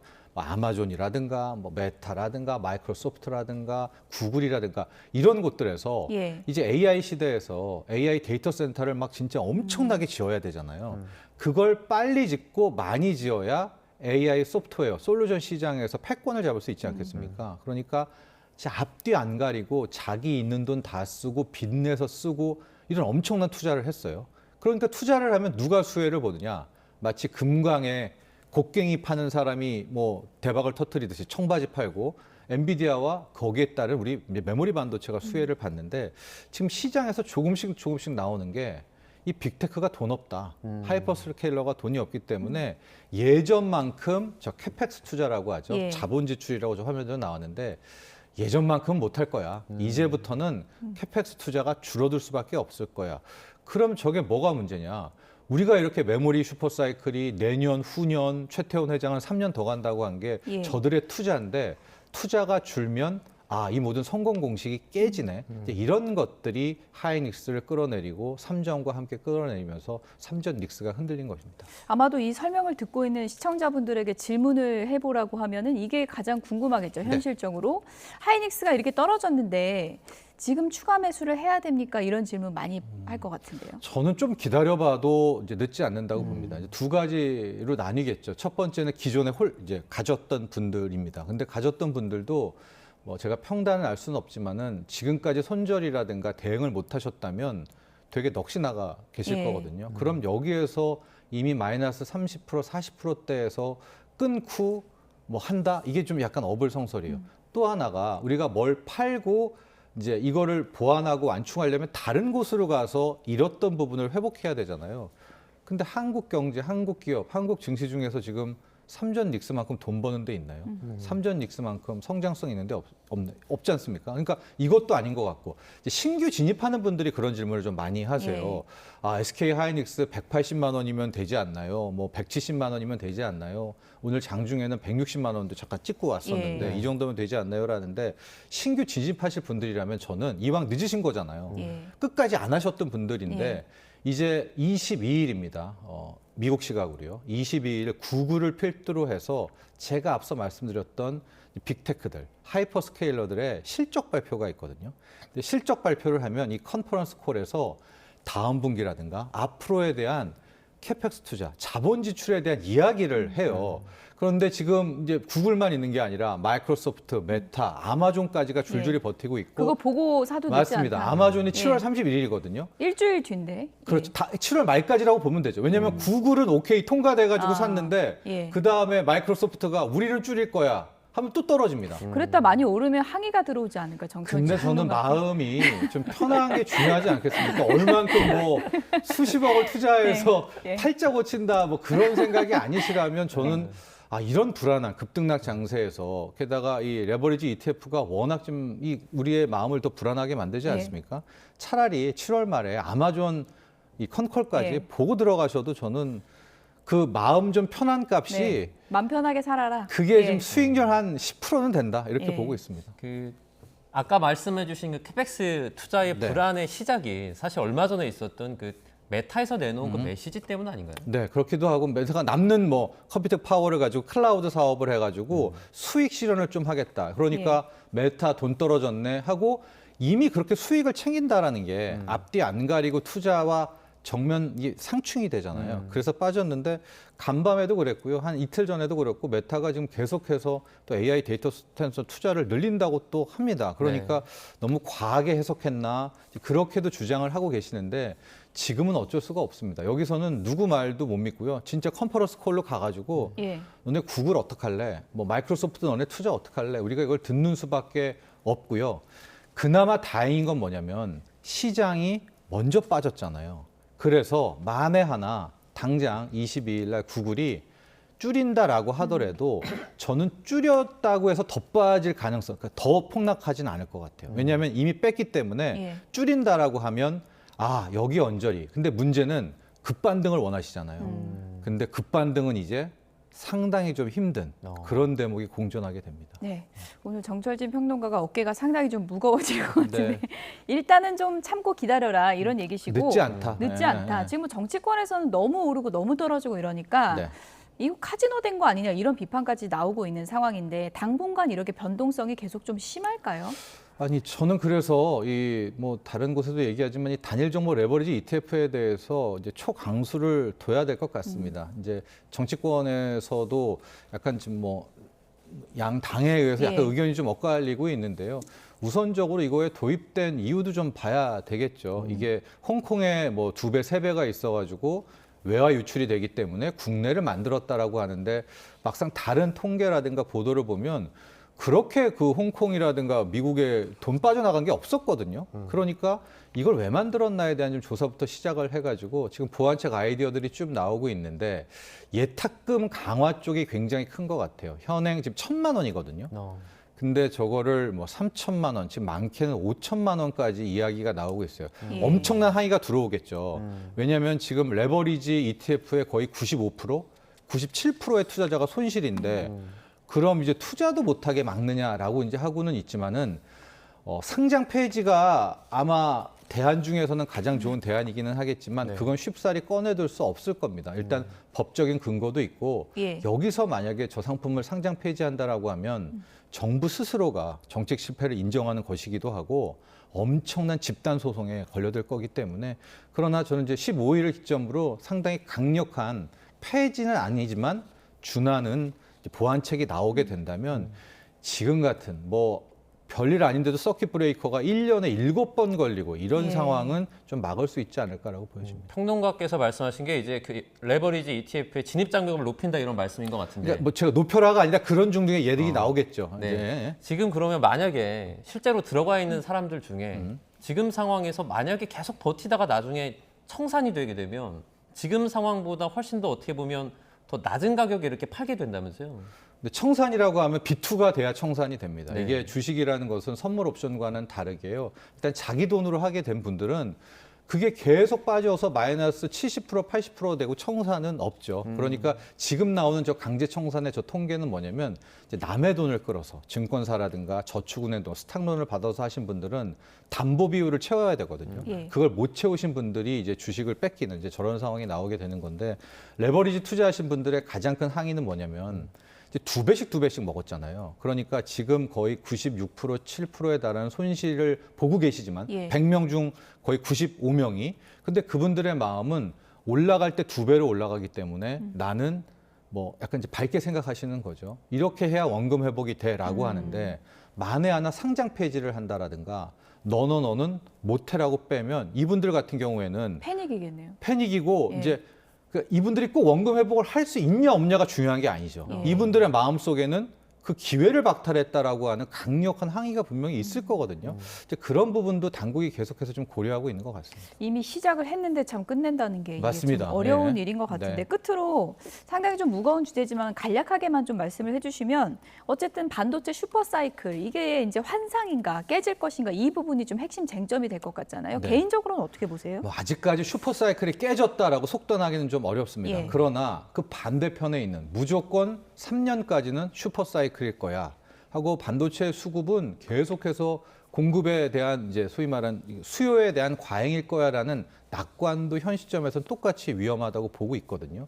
그러니까 비관도 낙관도 현재로서는 금물이고 지금부터는 대응의 영역인 것 같아요. 아무리 다음 분기, 다다음 분기 삼성전자 하이닉스의 높은 실적 전망을 한다라고 하더라도 당장 다음 주, 다다음 주에 나오는 뭐 케이펙스 투자에 대한 축소라든가 지금 나오는 이제 자치칩들이 있거든요. 빅테크들의 거기에서 이제 HBM 대신에 뭐 이거는 극히 일부 썰이긴 하지만 LPDDR을 쓴다라든가 뭐 이런 식으로 기존에 대한 대안책들이 속속 나오게 된다면 우리의 장밋빛 전망도 깨질 수 있기 때문에 낙관도 비관도 모두 좀 이제 금물인 그런 시점입니다. 네. 어쨌든 뭐 어제 오늘 분위기가 참 안 좋은데 이 분위기가 언제쯤 반등될지 봐야 되겠네요. 정철진 경제평론가였습니다. 고맙습니다. 고맙습니다.